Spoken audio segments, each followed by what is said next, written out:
ప్రియమైన దేవుని పిల్లలారా, మరొక శ్రేష్టమైన సమయాన్ని దేవాతి దేవుడు మనకు అనుగ్రహించి ఉన్నాడు. మరి ఈ దినాలలో దురాలోచనల చేత మనిషిని అపవిత్రపరుస్తూ ఉన్నట్లుగా ఆ యొక్క మానవుని హృదయంలో నుండి అనేకమైన దురాలోచనలు బయలుదేరి వాని జీవితాన్ని ఏ విధముగా నాశనానికి తీసుకొని వెళ్తున్నాయో మరి ఈ పాఠాల ద్వారా మనం నేర్చుకుంటూ ఉన్నాము.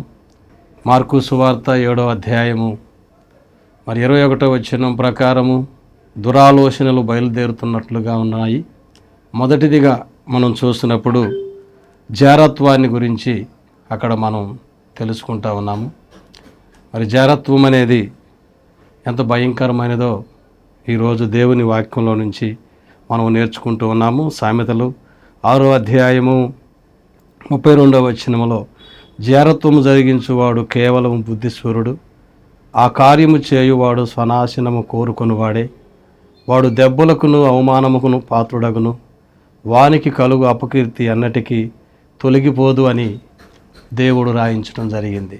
జారత్వం అనగా మరి కొరింథీయులకు రాసిన మొదటి పత్రిక 7వ అధ్యాయం 1వ వచనములో పౌలు గారు తెలియజేస్తారు, వివాహం కాకమునుపు అనేక మంది మరి పాపంలో పడిపోతూ ఉంటారని, మరి స్త్రీని ముట్టుకోకపోతే మేలే కానీ అయినను జారత్వం జరుగుతున్నది కాబట్టి పెళ్లి చేసుకోమన్నట్లుగా అక్కడ మనకు పౌలు గారి ద్వారా తెలియజేయబడుతూ ఉన్నది. ప్రియమైన దేవుని పిల్లలారా, మరి ఈ రోజున మనం చూస్తున్నాం అనేక మంది జీవితాలలో ఎంతో నాశనానికి గురైపోతున్నారు. యవ్వన కాలంలోనే వారి జీవితాలు పాడు చేసుకుంటూ ఉన్నారు. మరి 2వ సమూయేలు గ్రంథము 13వ అధ్యాయము 32వ వచనములో అక్కడ ఒక సందర్భం మనకు కనబడిద్ది. సొంత చెల్లినే తను పాడు చేసినట్లుగా ఆ ఘోరమైన దుష్కార్యము జరుగుతున్నప్పుడు తన చెల్లి తనతో మాట్లాడుతూ ఉన్నది. అదేమిటంటే, ఇటువంటి జార కార్యము మనం చేయటం ఎంతో ఘోరమని, ఇది మనకు తగదని ఆ చెల్లి గోజాడుతున్నట్లుగా బ్రతిలాడుతున్నట్లుగా మనం చూస్తున్నాం. అంటే యేసుక్రీస్తు వారు చెప్పినట్లుగా మనుషుని హృదయంలో నుండి బయలుదేరే ఈ దురాలోచనలు ఎంత నీచమైన కార్యాలు జరిగిస్తూ ఉన్నాయో ఈరోజు సమాజంలో పాడైపోతున్నటువంటి యవనస్తులను మనం చూసినప్పుడు మరి భయంకరమైనటువంటి ఈ దురాలోచనలు దీనికి కారణం ఏమిటని మనం ఇంకా వాక్యంలో లోతుగా ఆలోచిస్తే ఎఫెసీయులకు రాసిన పత్రిక మరి 6వ అధ్యాయములో పౌలు గారి ద్వారా మనం చూస్తామండి.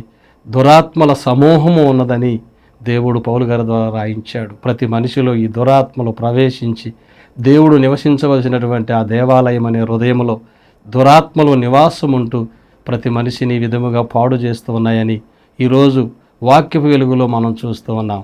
కాబట్టి ప్రియమైన దేవుని పిల్లలారా, మిమ్మల్ని మోసం చేయటానికి సాతాను అనేక రూపాలలో దురాత్మల సమూహాల రూపంలో వాడు తిరుగుతూ ఉన్నాడు. అపవాదికి చోటు ఇవ్వబాకండి. దేవుని వాక్యానికి మీ జీవితాలను సరిపోల్చుకొని దేవుని వాక్య బాటలో మీరందరూ నడిచి ఒక ఆశీర్వాదకరమైన యవన బిడ్డలుగా తల్లిదండ్రులకు, కుటుంబానికి, దేశానికి, దేవుని నామానికి మహిమ తెచ్చేవారిగా ఉండాలనే మరి ఈ విషయాల ద్వారా దేవుడు ఈరోజు మీతో మాట్లాడుతూ ఉన్నాడు. జారత్వం ఎంత భయంకరమైనదో ఈ వాక్యపు వెలుగులో మనం చూసాం. కాబట్టి ఈ రోజున నీ జీవితాన్ని ఈ వాక్యములో పరిశోధించుకొని జారత్వానికి ఒకవేళ ఎక్కడైనా తావు ఉంటుందేమో ఆలోచించుకొని నీ జీవితాన్ని బాగు చేసుకొని దీవించబడాలని కోరుతున్నాము. దేవునికి మహిమ కలుగునుగాక. ఆమేన్.